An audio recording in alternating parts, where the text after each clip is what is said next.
Olá, pessoal, sejam muito bem-vindos a mais um vídeo da Universidade da Química para mais uma entrevista. Pessoal, nessa entrevista vamos falar um pouco sobre o que nós temos de testes para Covid, né? Como que você sabe que teve Covid? Já ouviu falar, por exemplo, nos testes rápidos? Já fez os testes rápidos?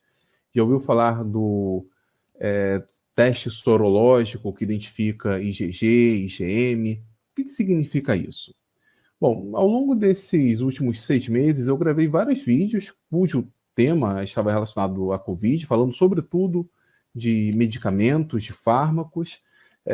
Falei sobre a ivermectina, falei sobre a cloroquina, falei sobre o remdesivir, mas eu sempre deixei claro que eu não sou um especialista da área. O meu intuito nesse respeito era mostrar a estrutura e falar um pouco sobre o mecanismo de ação. Entretanto, para falar um pouco sobre os testes, eu convidei aqui para a Universidade da Química a professora Carolina Lício. Ela tem toda uma experiência na área da saúde, é farmacêutica por formação e, portanto, conhece bem mais sobre esses mecanismos do que eu, que sou professor de Química. A professora Carolina Lício ela é farmacêutica, como eu falei, pela UFOP. Ela tem mestrado em ciências farmacêuticas também pela UFOP. Atualmente ela faz doutorado em biotecnologia com ênfase em inteligência artificial aplicada à saúde. Durante muitos anos ela trabalhou como analista de gestão em saúde no SUS, e também como responsável técnica na área de judicialização da saúde. Hoje ela atua como professora de Química no Instituto Federal Sul de Minas. Eu tenho certeza que ela vai nos ajudar bastante a entendermos como funcionam esses testes.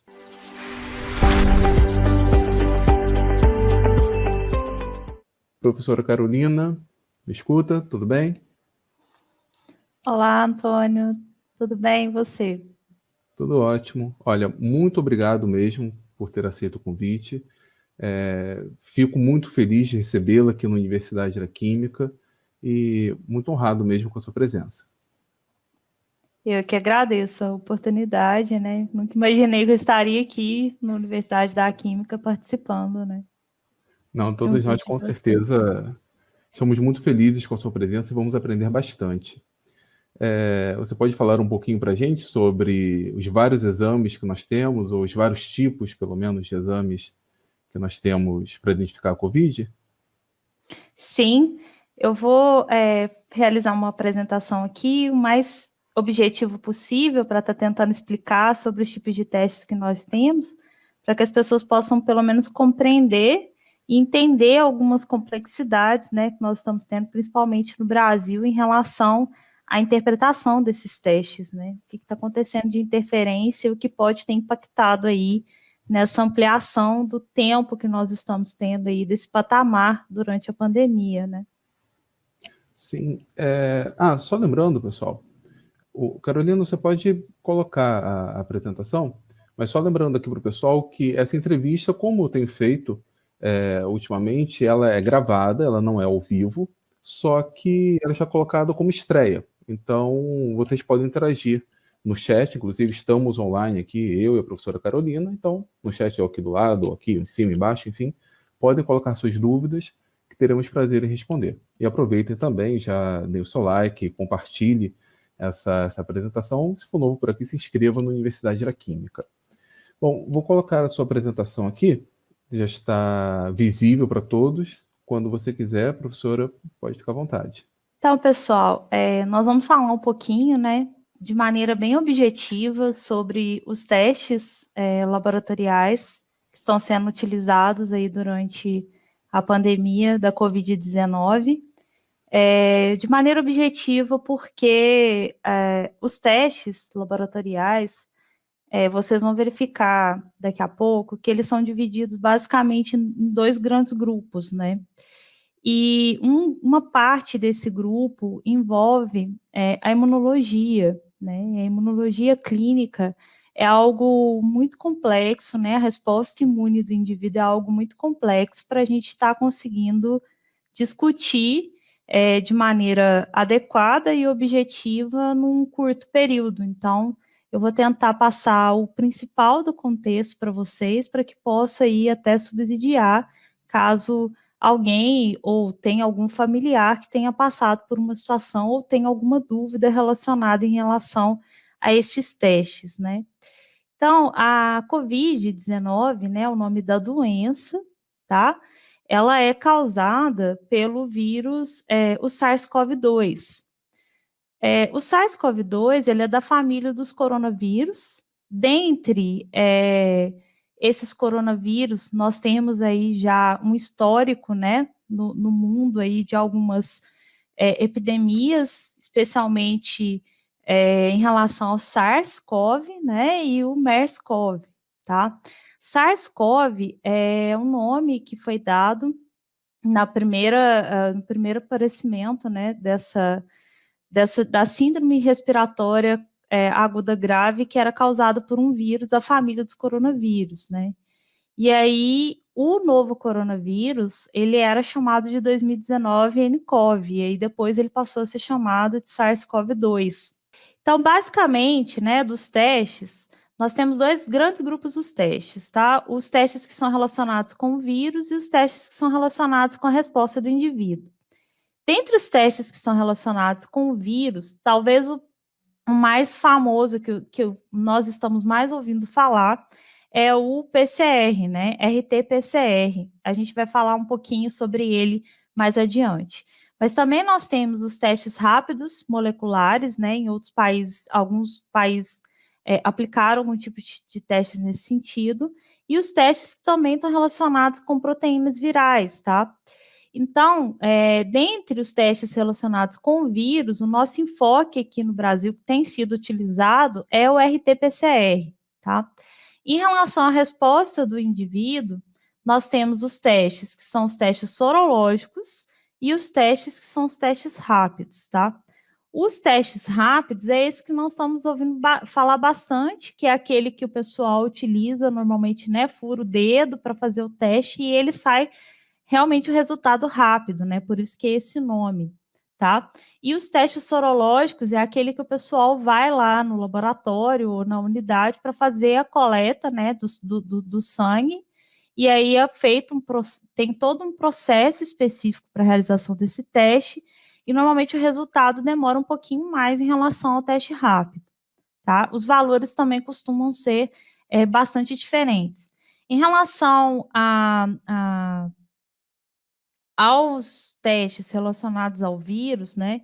Talvez o RT-PCR é um teste um pouco mais demorado, tanto pelo processo técnico que é envolvido na realização dele, quanto também pela forma, né? Pelo detalhamento. Por isso que nós falamos que ele é um teste muito específico, né?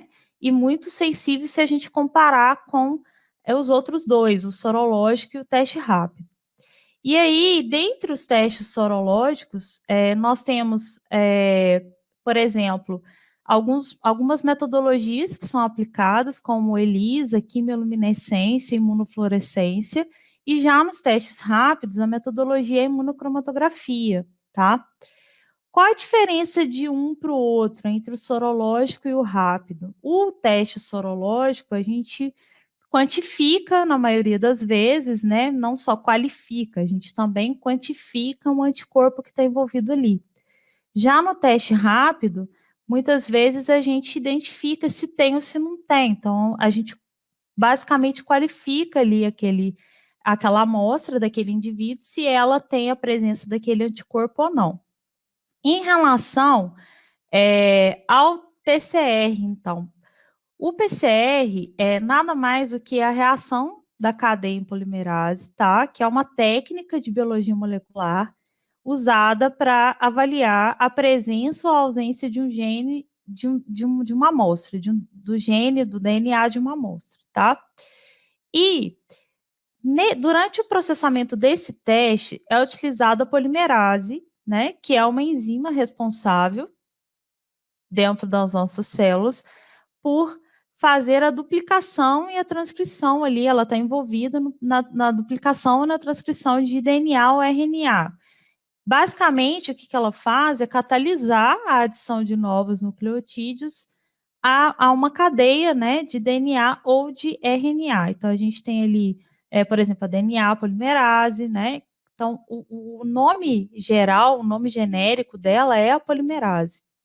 E aí, há uma sequência de processos que são realizados durante esse teste, e dentre essa sequência, as principais que nós temos são de 1 a 6, que eu enumerei aqui para vocês, que é utilizar uma enzima que ela resiste a altas temperaturas, tá? Porque durante o processo são aplicados alguns ciclos, né? Isso envolve algumas interferências de temperatura, então tem que ser uma enzima que resiste a isso.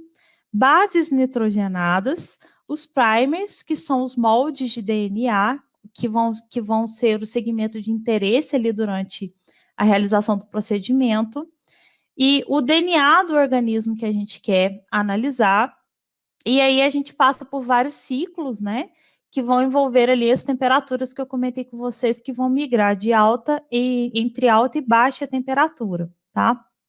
E aí, no final, esse resultado desse processo, a gente passa como se a gente estivesse fazendo uma revelação mesmo, né? Igual a gente revelava lá antigamente as nossas fotos, a eletroforese ela vem para fazer isso, né? Então a gente faz ali uma revelação desse material final dessas etapas de 1 a 5, e aí esse resultado final é o que nos mostra o resultado ali do exame do PCR. E qual que é a diferença de PCR para RT-PCR, né? O RT-PCR nada mais é do que o PCR, tá? Só que aí ele passa a ter um nomezinho diferente, que é a reação em cadeia da polimerase da transcrição reversa. Por quê?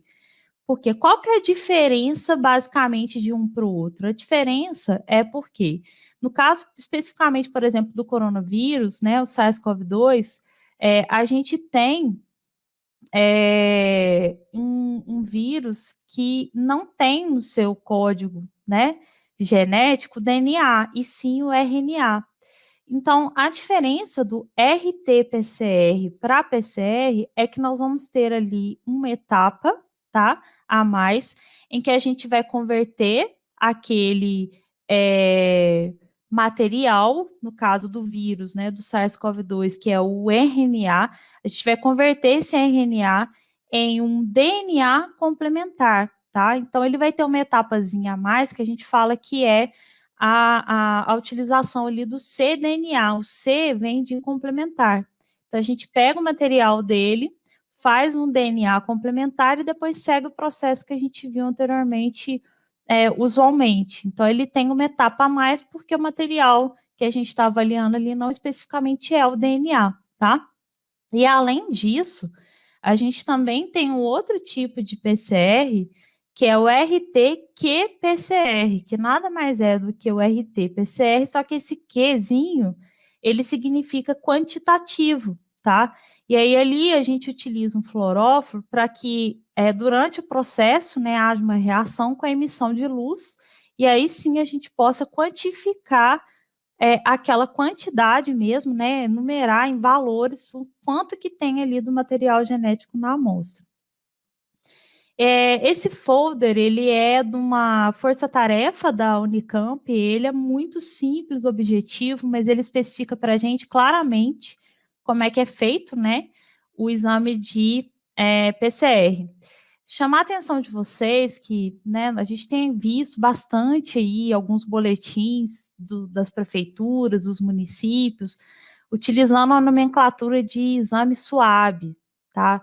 SUAB não é exame. O SUAB nada mais é, pessoal, do que um instrumento que a gente utiliza para coletar uma amostra, tá? É um material que tem uma haste longa e tem como se fosse um algodão bem específico na ponta em que a gente faz a coleta da amostra. Então, primeiro, normalmente a coleta da amostra para PCR, para infecção de via aérea, por exemplo, igual no caso da COVID, do H1N1, a gente faz uma coleta dessa amostra colocando, né, a SUAB dentro do nariz mesmo ali, tá, do paciente. Como que a gente sabe quando está fazendo essa coleta que realmente a gente chegou no lugar certo? na lida diária, chega a ser até um pouco...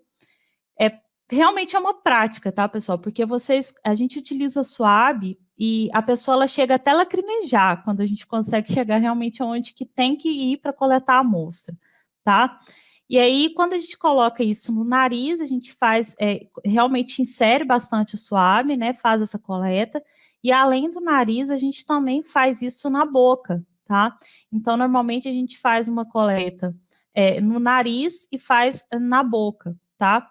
Depende muito do protocolo que está sendo seguido ali para estar fazendo essa coleta. O que é protocolo? Protocolo é um documento, tá? Que vem com os processos que a gente tem que seguir para que aquele exame dê certo, para que a gente não faça nada errado, porque isso, durante um exame, é chamado de fase pré-analítica e tem também a fase analítica. E qualquer falha que a gente comete durante esse processo, tá?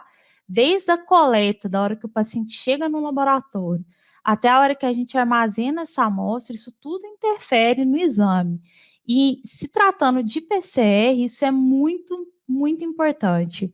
Uma amostra para fazer um exame de PCR armazenada de maneira incorreta, coletada de maneira incorreta, ela gera um resultado, muitas vezes, que é um resultado que é falso, né, na verdade, isso interfere no resultado, a gente pode ter degradação de amostra, a gente pode ter feito coleta errada, isso vai gerar um impacto até na vida da pessoa e, no caso da Covid, possivelmente impactar outras pessoas, né, muitas vezes pode vir o resultado ali falso negativo, né, a pessoa está com a doença e por um erro de coleta ou de armazenamento vir falando que a pessoa não tem, mas a pessoa tem, tá? Então, muitas vezes, quando a pessoa está com um sintoma muito significativo e o exame de PCR ele vem ali negativo, a gente tem que levantar algumas coisas para rever se não houve falha de transporte, de armazenamento ou durante a coleta e normalmente repetir esse exame, né? Por mais específico e bom que seja o PCR, né? Esses processos eles impactam nisso. Então, pode acontecer sim de existir esse falso aí, esse resultado falso também com o PCR. Mais para frente a gente vai falar do teste rápido, tá? E aí depois que a gente faz essa coleta, então a gente armazena, tem um prazo específico, né? Por exemplo, no estado de Minas Gerais, o protocolo do laboratório que é de referência, que a gente chama de LACEN, tá? LACEN é o laboratório de referência do SUS ali, naquela região, que é referência para fazer esses exames. Em Minas, o laboratório, por exemplo, LACEN, né, que a gente sempre ouve falar bastante, é aí a FUNED, tá, que fica lá em Belo Horizonte. Cada estado vai ter a sua referência ou mais de uma, tá, no LACEN ali.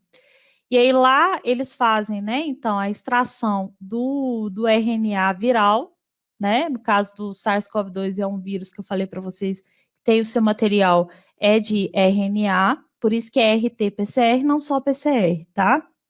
E aí a gente faz a conversão, perdão, pessoal, a gente faz a conversão em DNA complementar, que é o cDNA. Depois, esse material, ele é duplicado, né? Na verdade, passa por vários ciclos, lembra? Da alta e baixa temperatura. E aí depois vai ser revelado, né? Muitas vezes ali através da eletroforese e aí vai passar por uma análise, né? Por um especialista para dar o diagnóstico. No resultado do PCR, não vem escrito positivo ou negativo, tá? Vem escrito se ele foi detectável ou não detectável, né? Então, no resultado, vocês vão ver lá no laudo que vem escrito assim, detectável para tal vírus, ou não detectável. Não vem positivo ou negativo, não. Muitas vezes o pessoal recebe o laudo e fica com essa dificuldade de interpretar aí, mas isso tudo tem que ser feito com uma avaliação conjunta, né? Não é só pegar o laudo do exame e achar que porque deu não detectável, a gente já pode descartar por completo uma doença. Muitas vezes tem que repetir, né? Como eu falei para vocês, tem muito erro de coleta, muito erro de armazenamento. Isso tudo precisa avaliar se a pessoa está com sintoma clínico, tudo que está em torno, né, envolvido ali naquele caso. Por isso que a gente fala que é um caso clínico, tá? E aí, dos exames sorológicos, o que a gente tem, isso vale para várias doenças, né? Por exemplo, na dengue a gente tem situação bem parecida, muitas vezes o pessoal faz aí o teste rápido e leva em consideração esse gráfico, né? Que ele representa a visão clássica da imunologia que a gente fala, né? Então, a gente tem ali um prazo, aqui está representado 35 dias, tá? Eu vou chamar atenção para vocês para alguns casos específicos que nós temos visto aí na Covid, que não segue de maneira nenhuma esse tempo só de 35 dias. E aí, dentro desse prazo aqui, vocês podem observar que a gente tem uma curva, que é essa primeira que aparece, que seria ali a curva da carga viral, né? Então, ali a gente tem um prazo para detectar a amostra, o que está relacionado com o vírus, que é aquele primeiro grupo de teste que nós vimos, né? Aqui nesse gráfico está representado até 21 dias, mais ou menos, que é possível da gente detectar ali uma carga viral, ou seja, a presença de algum material do vírus na amostra. Por isso que se preconiza que a realização do PCR seja feita mais ou menos durante esse prazo, né? Para estar detectando, porque fora dessa curvinha amarela, é muito provável que ele vai vir não detectável, né? Não tem como a gente pegar ali uma amostra de vírus se a gente já tem uma probabilidade de não ter aquela amostra mais. Porém, no nosso sistema imunológico, quando ele detecta algum micro-organismo que é diferente, a gente tem dois tipos de resposta, né?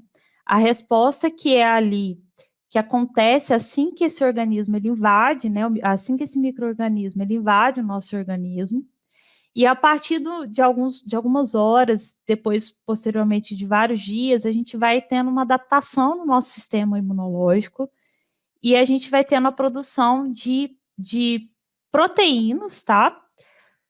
E essas proteínas, elas são chamadas de anticorpos. E esses anticorpos, como vocês podem ver aqui, eles têm várias representações, né? Muitas vezes o pessoal utiliza essa simbologia, é como se fosse aqui um Y, né? Os alunos costumam falar bastante em relação a isso.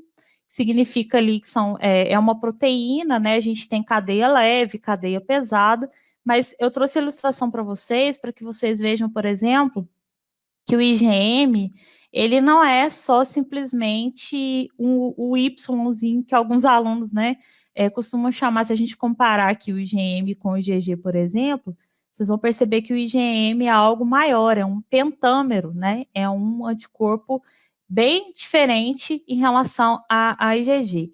E na imunologia clássica, o que a gente tem, tá? Além da carga viral que a gente tem ali um prazo para que ela tenha um pico e depois ela decaia, né? A gente também tem isso para alguns anticorpos. Então, normalmente, quando a pessoa ela tem uma doença que a gente tem esse envolvimento de resposta humoral, o que é resposta humoral? Vocês devem ter ouvido falar que a gente tem resposta humoral e resposta celular. A resposta humoral é a que envolve os nossos glóbulos lá, tá? O branco, e eles envolvem resposta através de anticorpo. Então, toda vez que a gente está falando que está tendo resposta, produzindo anticorpo no organismo, a gente está falando de resposta humoral.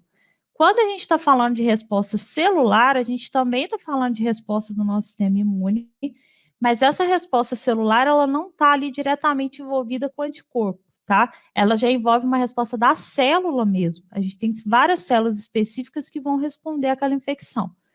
Só chamar atenção para vocês que normalmente, né, a gente aprende a resposta humoral e a resposta celular, mas a gente não pode não ter em mente que essas respostas elas vão se cruzar em algum momento. Então, uma resposta celular, por exemplo, pode ativar uma resposta oral.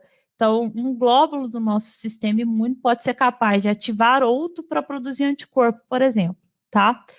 E aí, quando a gente tem, né, normalmente na visão clássica, o que a gente costuma ter? Que no começo da infecção, ali nos 3 primeiros dias, por exemplo, a gente não tem produção de anticorpo ainda, né? O organismo demora um pouco para responder. Depois de alguns dias de infecção, a gente começa a aparecer com IgM, que é esse maior, tá? Que é o pentâmero. Depois disso, o IgM ele vai ter um pico. A gente também tem depois produção normalmente de IgA, e um pouquinho mais adiante do processo, né, depois do processo infeccioso, ou ainda já ali, no caso, por exemplo, específico da dengue, tá? Só para dar um exemplo para vocês. A gente tem uma proteína do vírus ali da dengue que chama NS1, a gente costuma pedir para que faça o teste rápido NS1 até o terceiro dia, quarto dia no máximo. Do quarto dia em diante, o indivíduo costuma entrar num processo que a gente chama de janela imunológica, que é um prazo para o sistema imune começar a responder. Aí começa a aparecer IgM e depois aparece o IgG. Normalmente o teste rápido, por exemplo, de dengue, ele vai vir detectar ali IgM e IgG. O IgA, ele é detectado naquela parte do sorológico específico que eu falei para vocês de quantificar, tá? Então, a visão clássica é, o indivíduo, ele teve, né, exposição ao vírus, ele tem um período de carga viral que a gente pode detectar e quantificar, né, que aí a gente entra com o exame de PCR, no caso específico do SARS-CoV, por ser de RNA, a gente vai chamar de RT-PCR. Depois disso, a gente tem o início da produção da IgM, e depois, e ainda no finalzinho ali do decaimento da IgM, a gente já começa, né? Vocês estão vendo que a curva da IgG, ela coincide em alguns pontos aqui com a da IgM. Então, a gente já começa a ter produção. Sobe IgM, sobe IgG e o IgM começa a cair, tá? Então, carga viral, IgM vai subindo, IgG começa a ser produzido, IgM vai caindo e IgG vai se mantendo, tá? E aí, a gente tem algumas especificações. Muitas vezes, o pessoal fala, o indivíduo está com IgG positivo e está com IgM negativo, significa que a pessoa já está imune, né? Não especificamente o fato de ter IgG significa que aquela pessoa está imune, porque aquele IgG dali, ele tem que ter algumas características bem específicas para a gente realmente falar que aquela pessoa está imune àquela doença. Especificamente no caso da Covid, por exemplo, ainda não se sabe quanto tempo que esse IgG está durando, tá? Tem alguns estudos apontando que depois de 3 meses tem tido algumas quedas desse IgG. E a gente precisa descobrir realmente qual anticorpo que é neutralizante para poder falar que aquela pessoa está ali durante aquele prazo ali protegida, tá? Então, não significa que ter IgG que a pessoa já está imune para aquela doença. Isso vai depender muito da doença e do micro-organismo que está envolvido e do sistema imune da pessoa também. Então, essa é a visão clássica da imunologia, que muitas vezes, quando a gente lida com teste rápido, a gente pega ali, vamos supor, um indivíduo com a IgM positiva e com a IgG negativa, se interpreta que a pessoa está doente naquele momento, e a gente fala que a pessoa está em fase aguda. Isso significa que a IgM, na visão clássica, é um marcador de fase aguda da doença, ou seja, a pessoa está realmente doente naquele momento, ela está com a doença. Quando a pessoa só está com a IgG, a gente costuma falar que a pessoa teve aquela exposição, ela teve aquela doença. Ou ela ainda está doente também, mas ela já está num prazo mais avançado do decorrer daquela doença. E aí, quais são alguns testes que nós podemos utilizar para fazer essa detecção desse anticorpo, tá? Eu estou citando para vocês o exemplo específico do anticorpo, mas esses testes, eles também, né, são capazes de detectar ali algumas coisas relacionadas com antígeno. Em laboratórios que você vai lá fazer o teste sorológico, por exemplo, fala assim, eu quero fazer o teste sorológico para COVID. Pode ser que vá ser feito no laboratório o método, a metodologia, né? ELISA, pode ser que vai ser utilizado quimioluminescência. Existem outros métodos que não somente é utilizado a ELISA. A ELISA é um ensaio que a gente chama de é enzimático, obviamente, porque ele usa uma enzima, tá? E ali envolve a produção de cor. E aí, esses produtos que são resultados dessa reação, eles são coloridos e são solúveis, e aí a gente faz a leitura desse resultado através da espectrofotometria, tá? Se vocês forem observar o primeiro poço, esse primeiro copinho, né, que está representado aqui, do A, do B e do C, vocês vão ver que o B é o que tem um anticorpo na base do poço. Em cima, na letra A, está com a bolinha vermelha, que significa antígeno. Antígeno é algo que é do micro-organismo, tá? Antígeno, AG aqui, né? Muitas vezes a gente pensa que já está representando um elemento, esse AG é antígeno. E AC é anticorpo, tá? Antígeno está relacionado com micro-organismo. Então, no caso aqui, antígeno nosso vai ser proteína do vírus, por exemplo. Então, no item B, quem que está no fundo do poço é um anticorpo, tá? Então, ali a gente coloca, né? Essa é uma placa, é como se fosse uma placa mesmo, tá? Tem vários pocinhos, e aí a gente tem ali o anticorpo. Na letra B, por exemplo, está representando que no poço, inicialmente, aqui no primeiro pocinho, a gente colocou anticorpo no fundo do poço. Quando a gente usa anticorpo no fundo do poço, quer dizer que na amostra a gente está tentando detectar antígeno, que é a bolinha vermelha que é da amostra. No primeiro, no fundo do poço, a gente usou antígeno. Então, no caso da nossa amostra, a gente vai detectar o anticorpo dela. Essa segunda coluna está representando aqui o que é o objetivo do teste. Significa o seguinte, que a gente pode fazer tanto algo para detectar anticorpo, quanto a gente pode fazer algo para detectar antígeno. Se isso vai ser feito, por qual teste vai ser feito, vai depender da sequência de procedimentos, tá? Vocês vão ver aqui, que está escrito aqui, ó, ELISA indireto, né? ELISA sanduíche e ELISA competitivo, que são os vários tipos de procedimentos que tem dentro dessa metodologia ELISA, tá? Especificamente na letra B, a gente usou no fundo do poço um anticorpo. Então, o objetivo aqui era identificar a bolinha vermelha que era o antígeno. Na letra A, por exemplo, a gente usou aqui o antígeno. Então, especificamente na amostra do paciente, eu estou querendo ver se tem anticorpo. Então, vai depender do objetivo do teste. O que eu quero detectar? A amostra que eu estou usando daquela pessoa, ela tem probabilidade de ter antígeno? Ela tem probabilidade de ter anticorpo? Então, vai depender qual é o objetivo que você está tentando detectar na amostra da pessoa. E aí, nessa outra imagem aqui, talvez fique um pouco mais claro. Aqui no fundo do poço, a gente usa o verdinho, que é um anticorpo que é o anticorpo do teste, tá? Isso daqui é algo que vem, né? A gente utiliza no teste, é algo purificado já, específico. E aí, ali a gente tem a detecção da bolinha azul, que no caso aqui agora é o nosso antígeno, ou seja, a amostra do paciente. Se a amostra do paciente tiver aquela bolinha azul, que é um antígeno, aquela amostra vai se ligar no anticorpo verdinho. E aí, aquele vermelhinho vem com a enzima linkada, e depois, quando a gente acabar, lavar isso tudo que sobrou, né? Porque vocês estão observando que tem anticorpo secundário que não se ligou, tem antígeno que não se ligou, né? A gente precisa sempre lavar o poço por isso.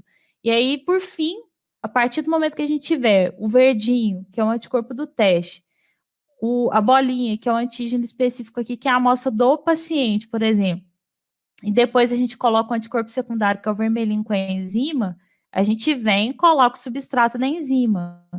Aonde o pocinho da placa, é uma placa cheia de pocinho, aonde esse pocinho ficar colorido, significa que houve ali aquela reação, ou seja, a enzima ela agiu naquele substrato.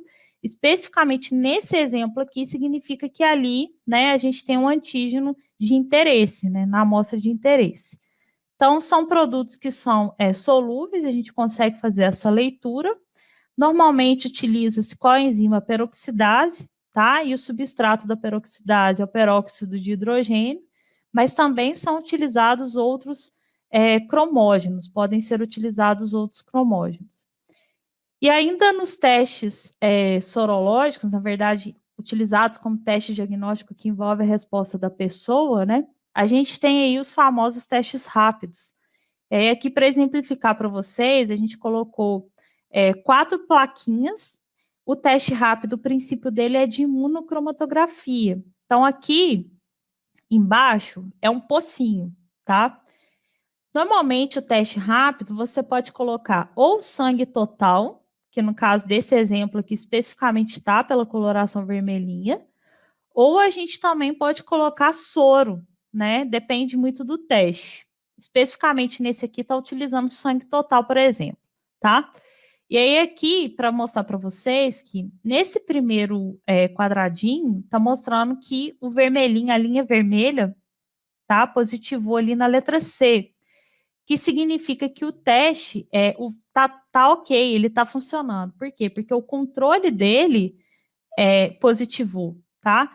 Então, toda vez que a gente estiver fazendo um teste rápido, se o Czinho não ficar vermelho, aquele teste ele tem que ser descartado, a gente tem que fazer um novo teste, porque ele é o controle. Então, ele precisa ficar, tá? Vermelhinho.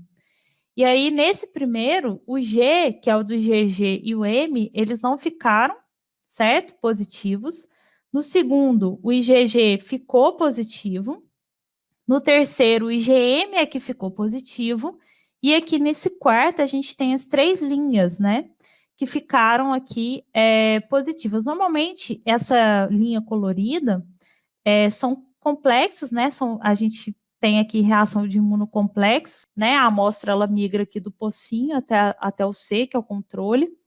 Isso envolve ouro, prata, tem teste que fica azul, que é quando está utilizando prata e não ouro, tá? Então aqui especificamente ficou rosa, porque não é o que está utilizando prata. Essa amostra, ela migra nessa placa, tá? E aí onde ficar reagente fica vermelho, no caso aqui ficou vermelho rosa, né, especificamente. Se fosse na visão clássica, esse primeiro quadradinho seria um resultado negativo, né? Ou seja, não tem nem IgG nem IgM. Se fosse nesse daqui, seria um resultado que reagente para IgG, tá? Então não vem escrito também positivo ou negativo. Vem escrito reagente para IgG. Na terceira, seria reagente para IgM. Na quarta, seria reagente para IgM e reagente para IgG. Na visão clássica, qual das placas, das 4 plaquinhas, seriam específicas de uma doença, por exemplo, em fase aguda, tá?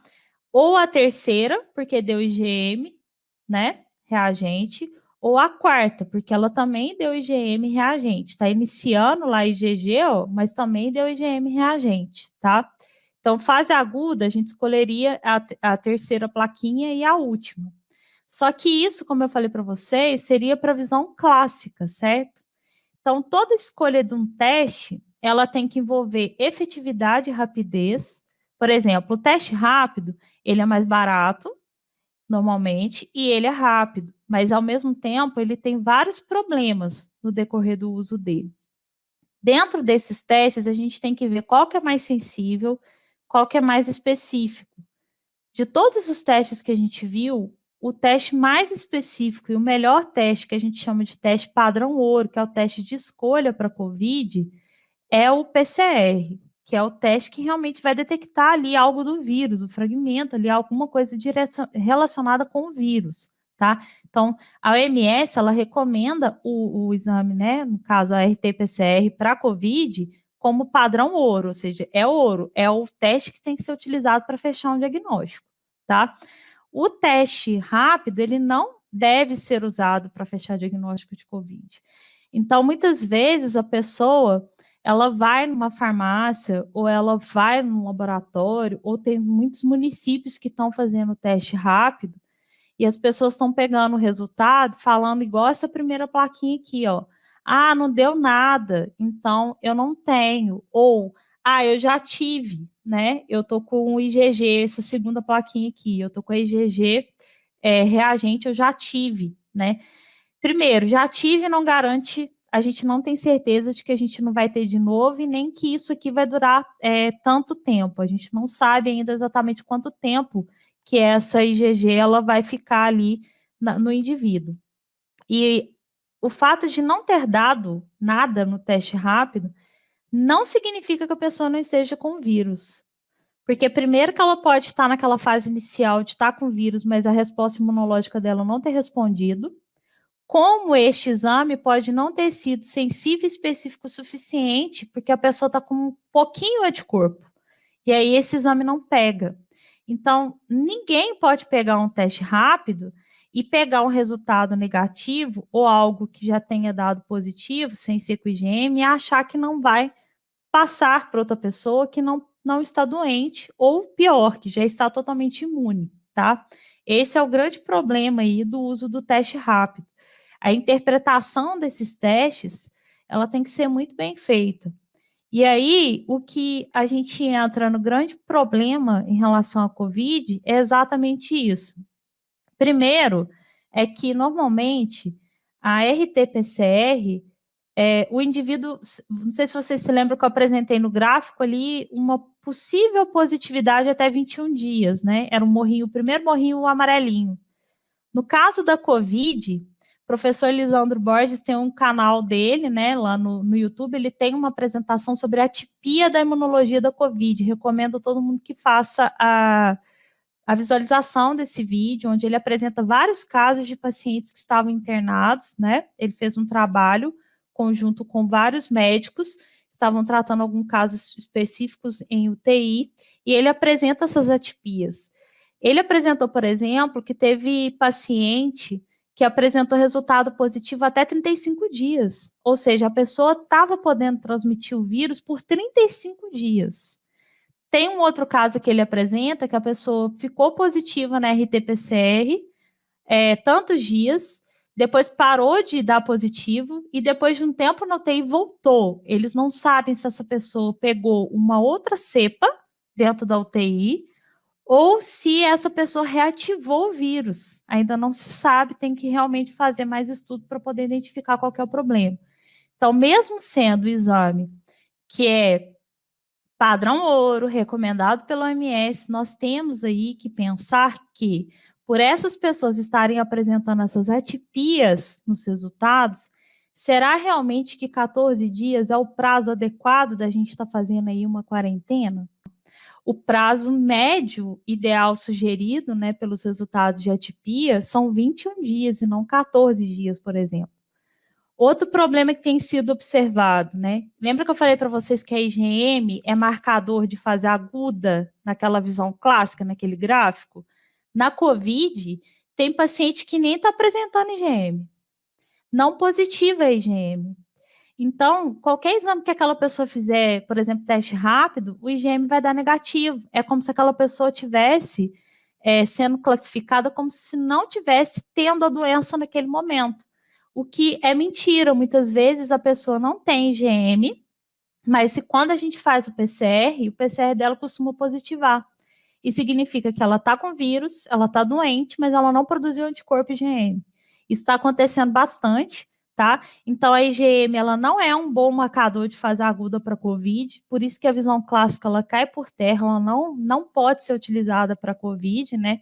Vários estudos estão mostrando muito bem isso. Essa é a grande dificuldade que a gente tem ainda, porque muita gente interpreta esses exames com a visão clássica. E aí, para completar, né, a IgG, ela pode positivar simultaneamente ou antes mesmo da IgM. Então, foge totalmente aquele gráfico. Normalmente, o paciente ele apresenta a IgG já mais no decorrer da doença, tá? No caso da COVID, não. Tem paciente apresentando IgG com 2 dias de infecção. E tem paciente apresentando IgG junto com a IgM, né? Desde no começo já com a IgM. Tem gente que tem queda de IgG no decorrer da doença e depois lá no final aumenta novamente. Então, tem vários aspectos envolvidos aí na visão em relação à COVID que a gente não pode utilizar a visão clássica, a gente chama de atipias. E essas atipias, elas não estão raras, elas estão acontecendo, e isso chama atenção bastante do jeito que as pessoas estão utilizando os testes, estão saindo nas ruas achando que já estão curadas, estão saindo na rua achando que não tiveram doença, ou estão indo visitar, né, pessoas que são do grupo aí de risco, avós, pais, porque um teste rápido no negativo não significa isso, tá? Não dá para fazer essa interpretação. Esse é o grande problema do uso do teste rápido. Hoje, para vocês terem certeza, né? E mesmo assim a gente viu que se coletar errado, se guardar a amostra errada, se transportar a amostra errado, vai dar problema, é o PCR. O PCR ele vai falar, olha, a pessoa está carregando vírus, a pessoa está com vírus. Se ela está com vírus, ela pode transmitir. Basicamente, para a gente ter certeza que a gente está com vírus ou não, para estar visitando nossos avós, nossos pais, é fazendo PCR. Sorologia e teste rápido não pode ser utilizado para isso. Primeiro que vocês viram que não está respondendo classicamente, e segundo que a gente também viu que os anticorpos eles estão se comportando de maneira diferente. Então, não necessariamente o fato de não ter IgM não significa que a pessoa não está com a doença na fase aguda, tá? E aí, alguns exemplos de atipias, né? Tem vários artigos aí sendo publicados, eu coloquei algumas referências para quem quiser depois, se quiser me encaminhar e-mail, também posso estar compartilhando para vocês. Esse gráfico, ele mostra claramente que não se segue via clássica na COVID, né? 262 pacientes com Covid-19, e aí a gente pode observar aqui, ó, que eles tiveram IgG, que é a curvinha vermelha, e o IgM, que é a curvinha azul, crescente já desde os 2 dias de infecção, o que foge totalmente à via clássica, né? A gente esperaria ali que a pessoa tivesse primeiro a curvinha azul, depois a curvinha vermelha, tá? E aí, para mostrar aqui, é a curvinha amarela, né? Ou seja, ela está com os 2 anticorpos ao mesmo tempo, desde os 2 dias de infecção. Foge totalmente à via clássica. Esse outro gráfico, ele apresenta também, durante mais de 30 dias, né? Que eu comentei com vocês que tem paciente com 35 dias com PCR dano detectável, tá? Que é a linha vermelha. Então, o PCR, ele está fugindo daquela carga viral só de 21 dias nesse gráfico aqui, né? Aqui a gente está vendo vários resultados aqui detectáveis, né? O vermelhinho, só decaindo lá depois de muito mais dias do que se esperava. Então, isso chama atenção para a gente novamente. Será que 14 dias é realmente o prazo adequado? Será que tem gente saindo dessa quarentena achando que não está com vírus, mas está com vírus e está transmitindo? Isso pode estar acontecendo, tá? E aí aqui também tem o triângulozinho que é IgG, já positivando com poucos dias de infecção, e aqui especificamente nesse caso aqui é IgM positivou, né, que é o que está representado pelo quadradinho. E aí a gente tem que ter algumas reflexões, tá, em relação à COVID-19, qual o teste que a gente vai utilizar? Depende qual é o nosso objetivo. A gente está querendo saber quem está transmitindo o vírus ou não, para a gente quebrar essa cadeia, né, do vírus, a transmissão do vírus, a gente precisa saber quem está com ele. E para a gente saber quem está com ele, a gente não pode usar teste rápido. E nem usar teste sorológico, a gente tem que usar RT-PCR, porque é ele que vai falar que a pessoa está com aquele vírus e está transmitindo.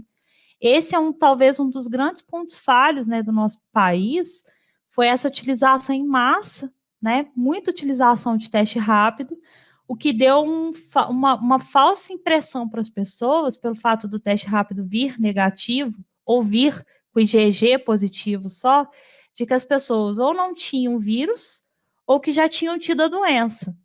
E muitas vezes, esses 2 casos, a pessoa estava com vírus, estava transmitindo, e saiu, voltou para trabalhar, ou foi para algum lugar e acabou contaminando. Normalmente, cada uma pessoa que dá um PCR reagente, a gente já espera, né, considerar aí no auge de uma pandemia, pelo menos mais 5 pessoas do seu entorno contaminadas, tá? E aí, esse foi o grande ponto, talvez, aí, tanto do aumento do número de casos no país, como da dificuldade que a gente está de sair do patamar, né? A gente não subiu ali, não existiu essa história do pico da Covid no Brasil. A gente está num patamar, a gente está num número mediano ali de mortes, acima da casa de 1.000 mortes por dia no Brasil, né?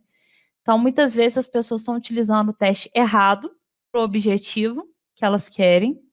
A interpretação clínica também tem influenciado bastante em relação a isso. Muitas pessoas pegam o resultado de um teste rápido, pegam o resultado de uma sorologia e fala para aquele paciente que aquele paciente não está mais com vírus. O que é errado, porque a única maneira da gente saber que a pessoa não está com vírus é fazendo o teste de detecção do vírus, que é o RT-PCR, e não do anticorpo da pessoa, tá? Isso também está relacionado, né, como eu falei para vocês, com o número de casos. Quando a gente utiliza o teste para o objetivo errado e interpreta de maneira errada, o número de casos ele vai tender a só aumentar, né? Porque a gente está utilizando e não está quebrando ali a cadeia de transmissão do vírus. E aí, como eu comentei para vocês, né, a gente tem que ter teste que é sensível e teste que é específico.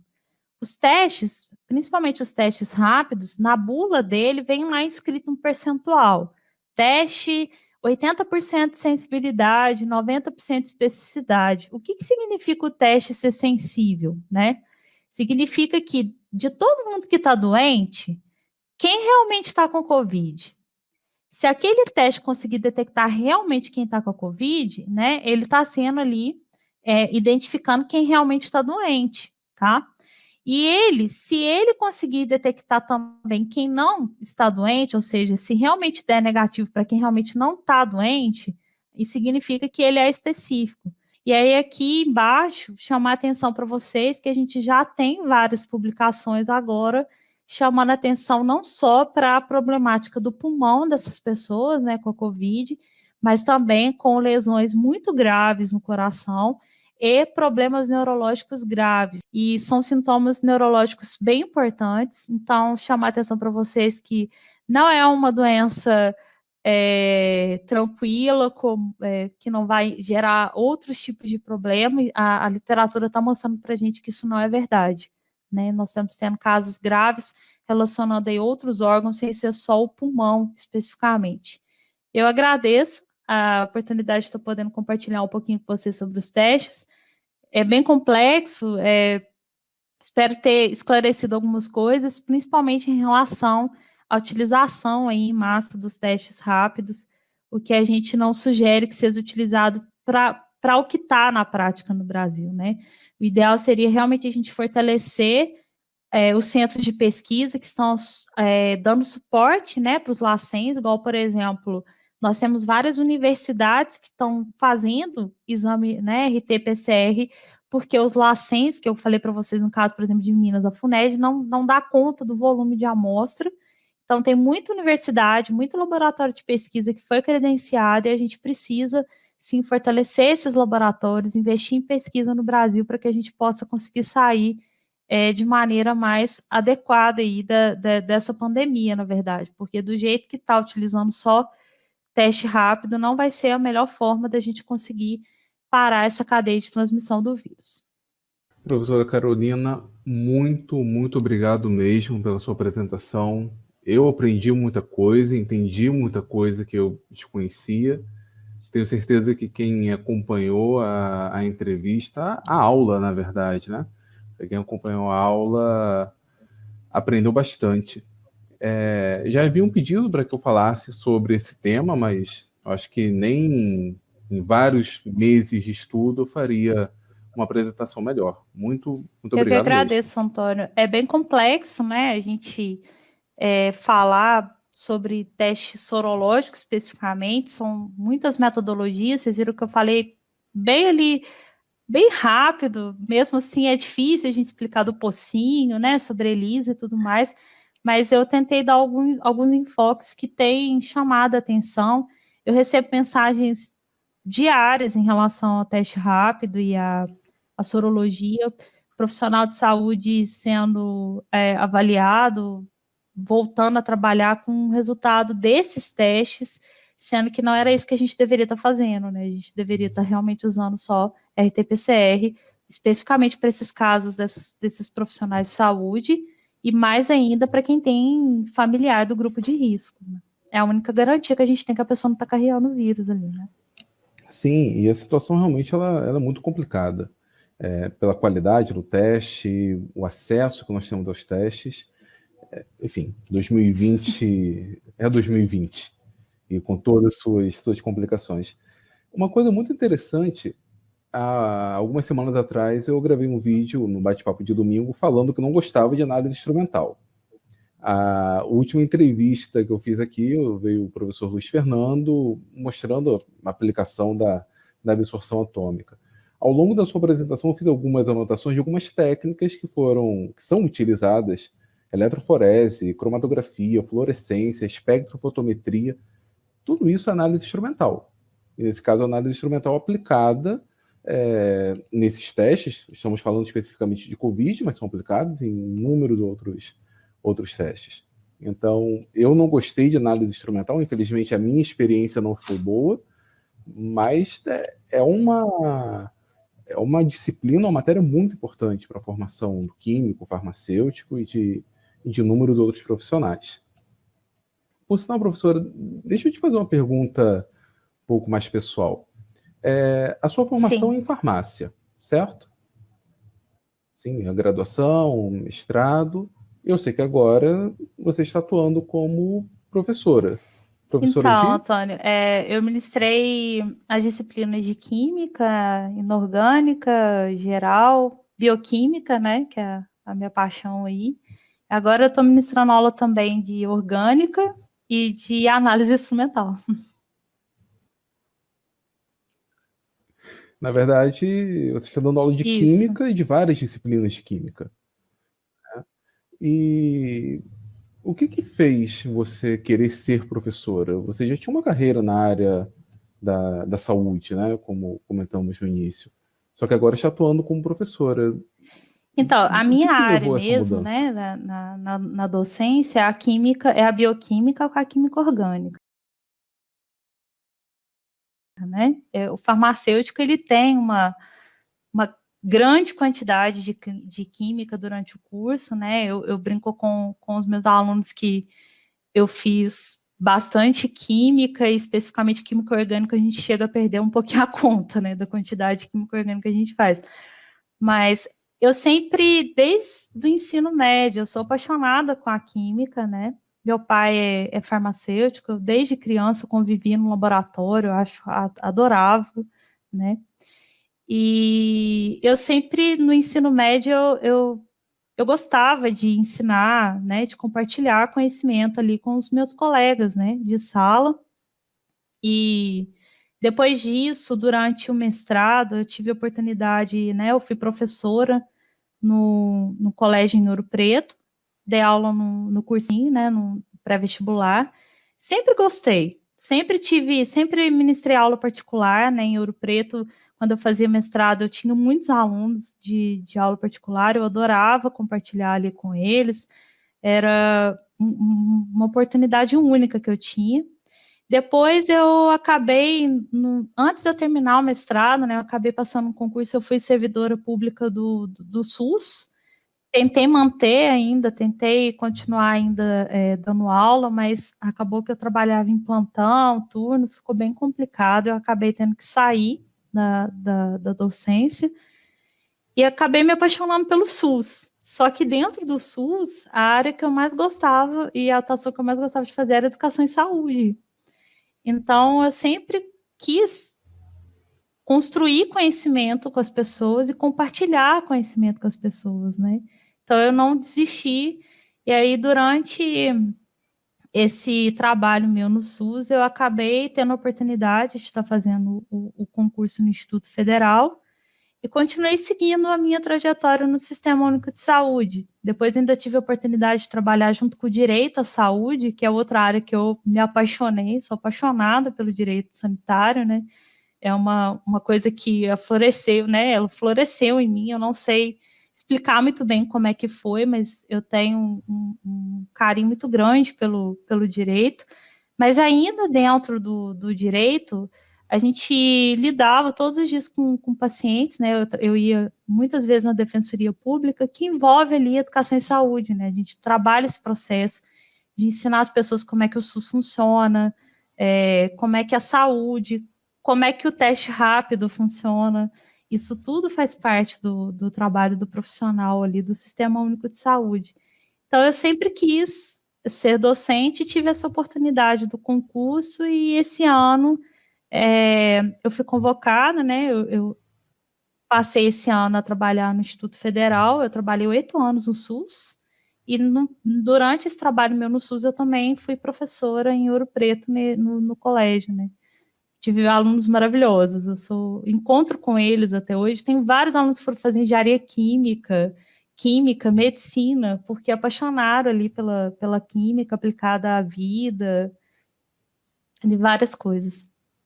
Esse último relato é bem comum com qualquer professor, né? Ficamos imensamente felizes quando, anos depois, encontramos antigos alunos, vemos que eles estão bem.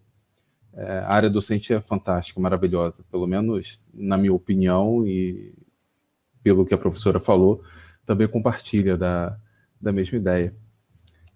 Professora Carolina, muito obrigado mesmo pelo tempo disponível, pela sua, eu ia falar apresentação mais uma vez, só que na verdade foi uma aula, pela sua aula. Tenho certeza que todos aqui tiraram bastante proveito.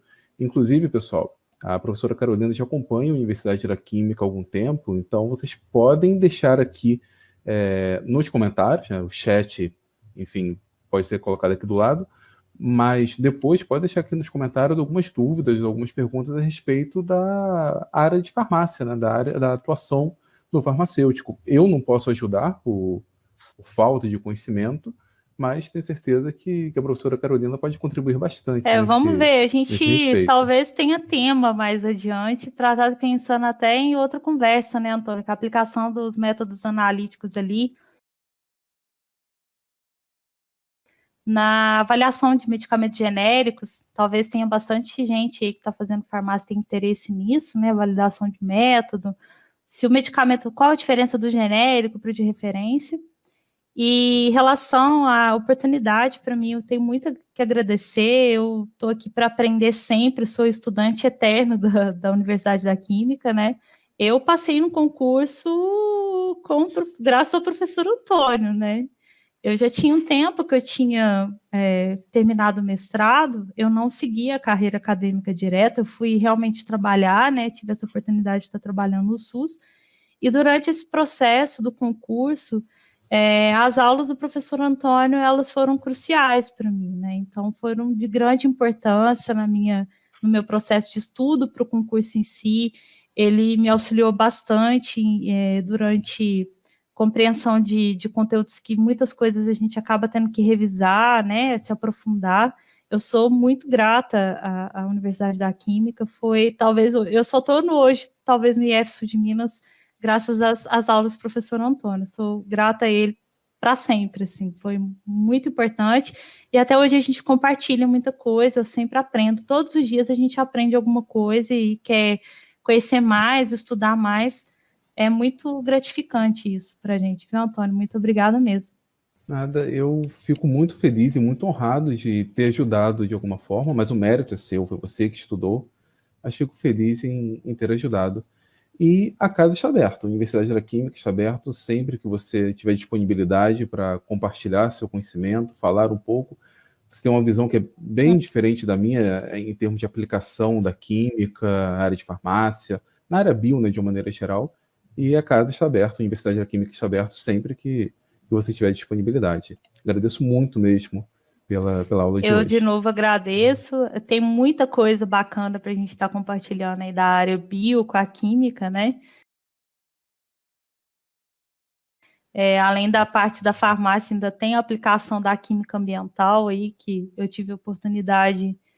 Foi uma oportunidade num momento bem triste, mas foi uma oportunidade de bastante crescimento para mim, foi a aplicação da análise instrumental e da química analítica em si na barragem, né?